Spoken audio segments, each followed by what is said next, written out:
CPM का झारखंड राज्य सचिव मंडल पार्टी के अखिल भारतीय महासचिव का सीताराम येचुरी के निधन पर गहरा शोक व्यक्त करता है। कल अपराह्न 3:03 पर दिल्ली के अखिल भारतीय आयुर्विज्ञान संस्थान एम्स में उनका निधन हो गया। वे 72 वर्ष के थे। उनके निधन का समाचार मिलते ही उनके सम्मान में झारखंड में सीपीएम के सभी पार्टी कार्यालयों में अगले एक सप्ताह तक पार्टी का झंडा झुका रहेगा। सीताराम येचुरी छात्र जीवन से ही कम्युनिस्ट विचारधारा से जुड़ गए थे। वे एक मेधावी छात्र थे जिन्होंने अखिल भारतीय बोर्ड की परीक्षा में पूरे देश में प्रथम स्थान प्राप्त किया था। बहुत ही कम उम्र में वे पार्टी की केंद्रीय कमेटी और बाद में पोलिट ब्यूरो के सदस्य चुने गए।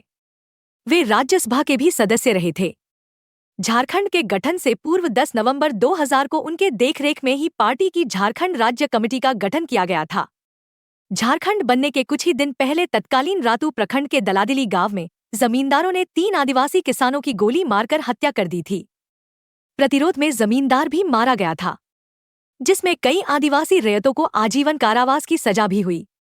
इस संघर्ष के बाद सीताराम येचुरी कई बार दलादिली गांव आए और वहां आयोजित विरोध सभा को संबोधित किया। उस समय ही उन्होंने कहा था कि यहां आदिवासियों और गरीबों की जमीन की लूट का मुद्दा ही नवगठित राज्य झारखंड में वामपक्ष के संघर्ष का मुख्य एजेंडा बनेगा। वे झारखंड बनने के बाद पोलिट ब्यूरो की ओर से कई वर्षों तक झारखंड के प्रभारी भी रहे। वे झारखंड में वाम राजनीतिक आंदोलन को प्रखर किए जाने के लिए यहाँ के आदिवासियों के अधिकारों और यहाँ के औद्योगिक विकास के लिए महत्वपूर्ण खनिज कोयला उद्योग को मुख्य आधार बनाने पर जोर देते थे।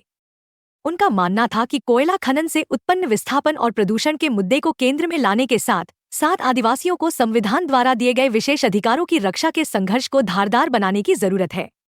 उन्हीं की पहल पर झारखंड में पहली बार आदिवासियों का एक अखिल भारतीय सम्मेलन कर आदिवासी अधिकार राष्ट्रीय मंच की स्थापना की गई। कॉमरेड सीताराम येचुरी का अंतर्राष्ट्रीय कम्युनिस्ट आंदोलन से भी गहरा संबंध था। वे जब पोलिट ब्यूरो सदस्य थे उस वक्त उन्होंने पार्टी के अंतर्राष्ट्रीय विभाग के प्रभारी की जिम्मेवारी भी उठाई थी। उनके निधन से देश के कम्युनिस्ट एवं वाम आंदोलन को भारी क्षति हुई है। केंद्र की एकाधिकारवादी सरकार और नफरत फैलाने वाली ताकतों के खिलाफ वे हमेशा मुखर रहे। राष्ट्रीय स्तर पर INDIA गठबंधन बनाने में भी उनकी प्रमुख भूमिका थी। वे पार्टी के वैचारिक स्रोत भी थे। उन्होंने कई पुस्तकें भी लिखी हैं। संसद में जब सीताराम बोलते थे सत्ता पक्ष और विपक्ष दोनों उनकी बात ध्यान से सुना करते थे। उनके निधन पर झारखंड में पार्टी की सभी इकाइयों द्वारा शोक सभा, उनकी याद में जुलूस इत्यादि का कार्यक्रम कल से शुरू हो जाएगा। 15 सितंबर को रांची में उनकी स्मृति में एक विशाल हाल मीटिंग की जाएगी। उनकी अंतिम इच्छा और उनके परिवार की रजामंदी से 14 सितंबर उनका देह एम्स के मेडिकल छात्रों के रिसर्च हेतु दान कर दिया जाएगा। इसके पहले उनका पार्थिव शरीर पार्टी के केंद्रीय कार्यालय में रखा जाएगा। उन्हें श्रद्धांजलि देने के लिए झारखंड से पार्टी के केंद्रीय कमेटी सदस्य प्रकाश विप्लव समेत पार्टी के कई वरिष्ठ नेता दिल्ली रवाना हो रहे हैं।